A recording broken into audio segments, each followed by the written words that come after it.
fantastic sparkling day. Welcome to Before the Dirt Nap podcast number 2048. And tonight we're talking love and marriage, how our ancestors chose their partners, or were their partners chosen for them? Stay tuned and we'll let you know. So, my apologies for being late. I had to go walk Zephy real quick after our class finished. So we just got back and here we are. So I don't have a time limit on me tonight, except for my voice might give out. I don't know. Anyway, so in the 1800s, a young woman in rural Scotland fell in love with a man her family disapproved of. Determined to be together, they escaped to Gretna Green, where they could marry without parental consent. Centuries later, people still visit Gretna Green to marry in the same way. Love has always found a way, but marriage customs have changed drastically over time. So let's have a look at some of these things. Oh, a fun fact for you. In Victoria, England, a man had to formally request permission from a woman's father before courting her. If he was rejected, he was expected to leave quietly and never approach her again. But did love find a way around that? Who knows? So let's look at understanding historical marriage customs and traditions. Number one, arranged marriages and family influence. Medieval Europe, marriages were often arranged for political alliances. Kings and nobles married to secure peace between nations. For example, Eleanor of Aquitaine married two kings, first of France, then of England, to strengthen power ties. And this you used to see all the time in medieval Europe, even beyond that period as well, that these alliances, you sometimes see it, sometimes you even see it today, but it's not for alliances between countries. It could be for alliances between businesses. Yes, there are some that are still around today. In India, past and present, arranged marriages have been common for centuries, with matchmakers playing a key role. Many were arranged based on caste, horoscope compatibility, and family connections. In colonial England, practicality often outweighed romance. Many marriages were arranged to secure land ownership and ensure survival in harsh conditions. And there were instances of the mail order brides, and they were put on the trains back east, sent out west to meet their husbands. They got out here, their husbands to be were no longer on this earth, and so they're left there with something else. And so for practical reasons, there might be another guy who might step up and say, hey, let's get married. And it could be somebody like a guy who's just lost his wife.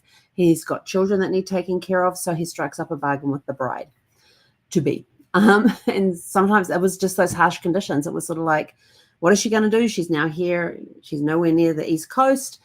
She's doesn't have money to get back on the train or whatever. She was supposed to come out here to get married in the Wild West, and her husband-to-be is dead. And so somebody else steps up and says, hey, my wife just died. I need somebody to take care of my kids. Let's get married so that you can do that.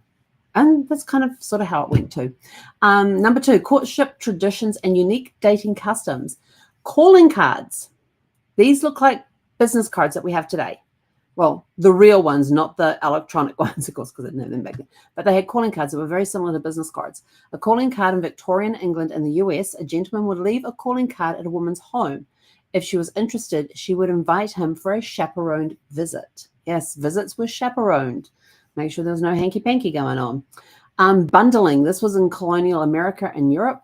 In Puritan New England, couples were allowed to sleep in the same bed while separated by a wooden board, a way to get to know each other while maintaining virtue. I often wonder how tall those wooden boards are.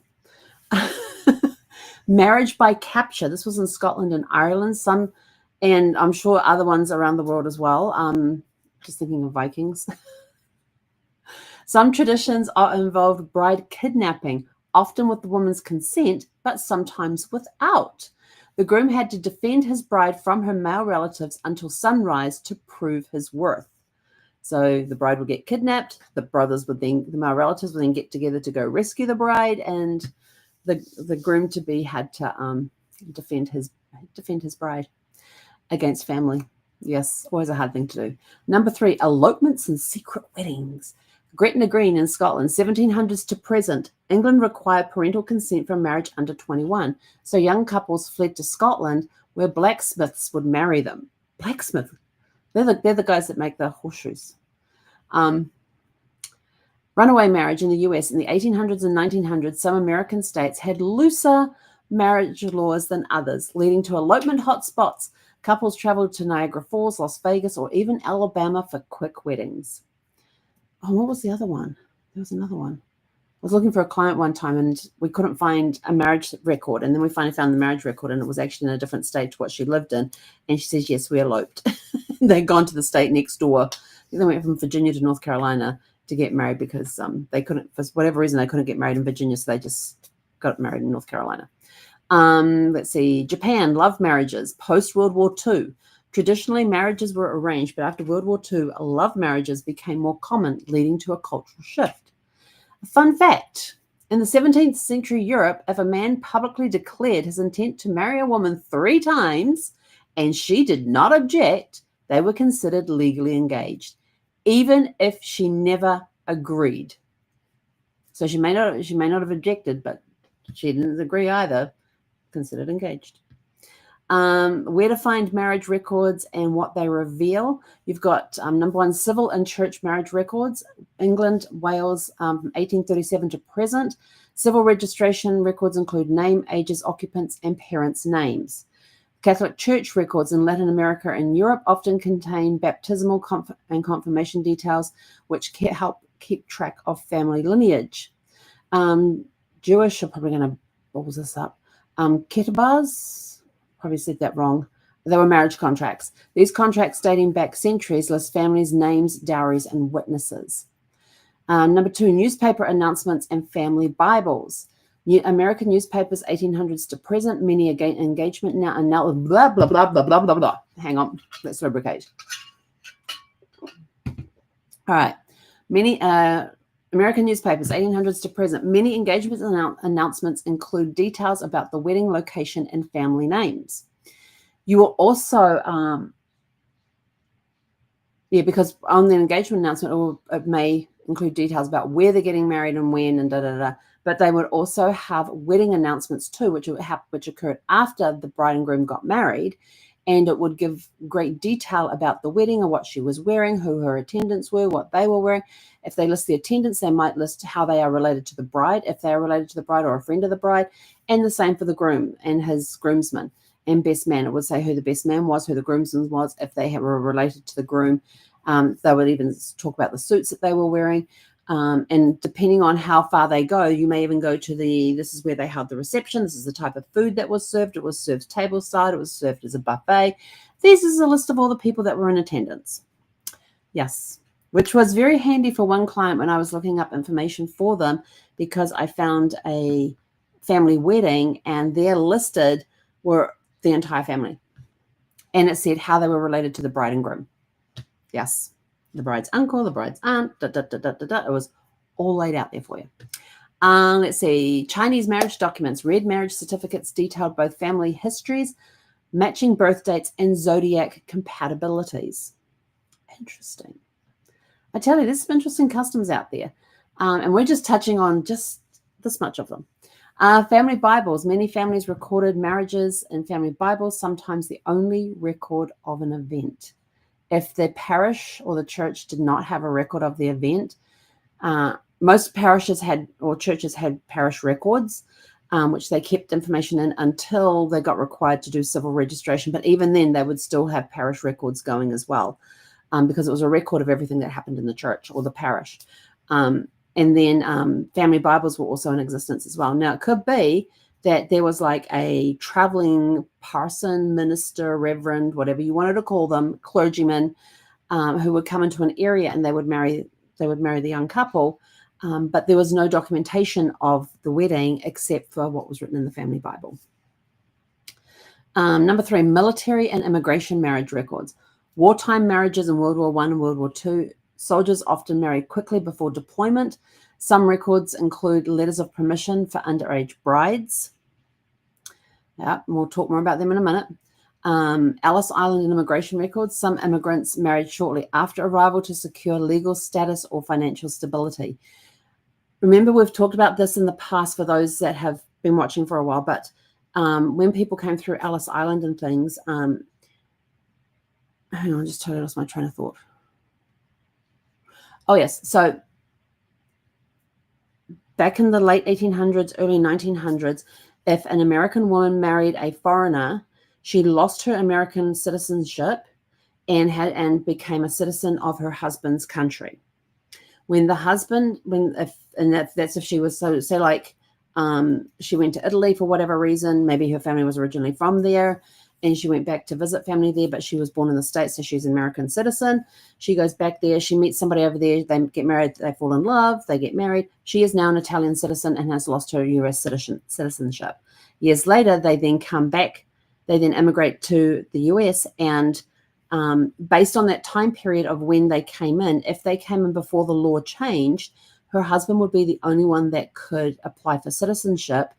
But on the certificate of on the application of naturalization would be listed his name, his wife's name, when and where they were born, when and where they got married, and any children that they have, and it will have their birth dates listed and when and where they were born. And then if the husband was approved citizenship, his whole family, everybody noted on that form, were all included. Then it changed where the woman then had to apply for their own citizenship. They were no longer considered under their husbands. And at that time, when that changed, it also changed the law too, that if they married a foreigner, they then did not lose their US citizenship. So there was that time period. So remember that when you're looking at Ellis Island and immigration records, yes, some immigrants married shortly after arrival to secure legal status or financial stability. So you have to look at that as well. If an ancestor disappears from records after marriage, check if they eloped to another county or country where marriage laws were more lenient. Oh, I love this.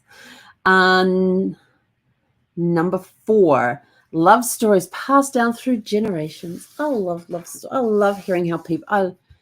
I just love stories, and if it's to do with genealogy, even better. I love hearing the romance. I love hearing the hard times, the good times. I just like to hear it all. And when it comes to how did you meet? There's some very interesting stories out there. So wartime romances, World War II brides. Many European women married US soldiers and moved across the world, leaving family behind. The same with war brides from New Zealand and I believe Australia as well. Were also, so the ones from Europe came in on the East Coast. The ones from New Zealand and Australia came in on the West Coast. And like my great aunt was on the last war brides ship that left New Zealand. And then she went to, I think it was San Francisco, and then she hopped on a train and went up to Boise, Idaho.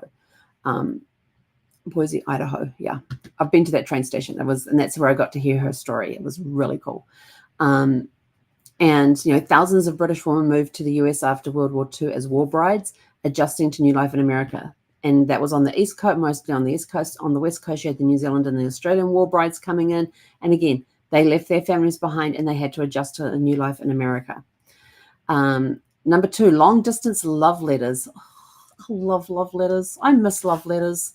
I miss getting letters in the mail. I used to like writing letters. I used to love receiving them. And now you don't get the handwritten letters on the letter paper anymore. And it's just a lost art, but it's a beautiful art. Civil War letters in the US. Many soldiers wrote heartfelt letters to their sweethearts promising to return. Some never made it home, but their letters survived. The royal love letters. Napoleon Bonaparte wrote passionate letters to Josephine even when he was away at war. Oh, that's so sweet. I love love letters. Family legends about love and marriage. Forbidden love. Some families have stories of couples who were married despite cultural or religious differences, leading to an estrangement or reconciliation. This is still happening today. It has been something that's been around for a very long time. Cultural, racial, religious differences, marrying outside your race, marrying outside your culture, marrying outside your religion was often frowned upon. There are still some places today where that still exists and people have to deal with mixed marriages, mixed religions, mixed cultures.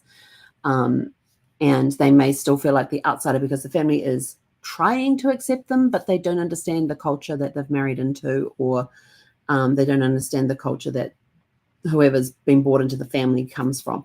There is still a lot of that going on today. Love at first sight. Some couples defied arranged marriages and traditions for love, often causing scandal. Now, I have heard of people who have meeting and 6 days later gotten married.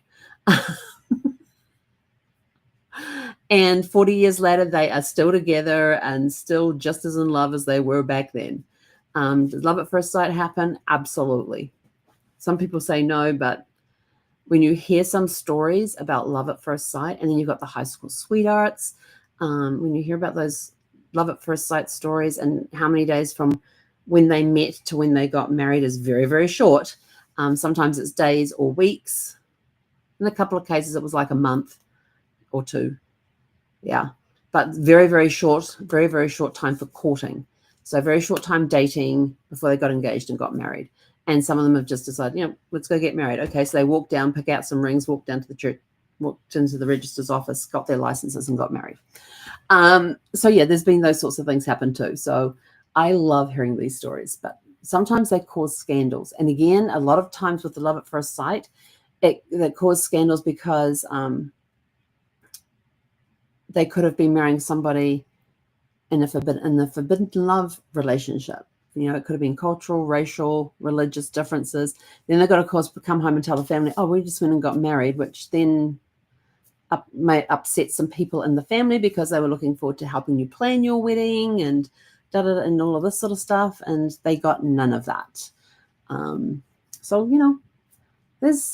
it's really up to the couple. It's really up to the couple, as far as I'm concerned. But and an engagement problem. Does your family have a love story passed down through generations? If so, please let us know in the comments what some of the love stories are that have been passed down through generations. Do you know how your ancestors met, how they fell in love? Was it an arranged marriage? I've talked to couples who were in an arranged marriage and then later on they developed the love for each other, which is kind of cool too. I like that. Love and marriage has changed over the centuries, but the emotions remain the same. Whether arranged, eloped, or wartime romance, every love story shaped generations that followed. Your challenge: look up a marriage record in your family tree. See if it reveals something surprising. Yeah.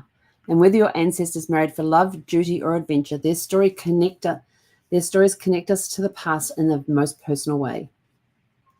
And with that, if you have some really cool love stories, let us know in the comments below. I love there's some of my favorite. It's a genealogy. I just love stories. Plain and simple, but the romance ones I love the most. So with that, we are out of here. Go out, have some fun, find out some really cool stories about your ancestors and how they met, what their courtship was like. Did they have a courtship? Were they love at first sight? Did they elope? Did they have a big wedding? Did they just get married in a registrar's office? Was it just something out in the cornfield or something? You never know. Find out what their love story is, what their wedding was like. Ask the older generation. You might find some really cool stories in there. But go out, have a super fantastic, sparkling evening, and we'll catch you guys back here tomorrow evening at 2 p.m. Where the heck? Oh, that's going to be if I'm in New Zealand. Yeah. 6 p.m. Pacific.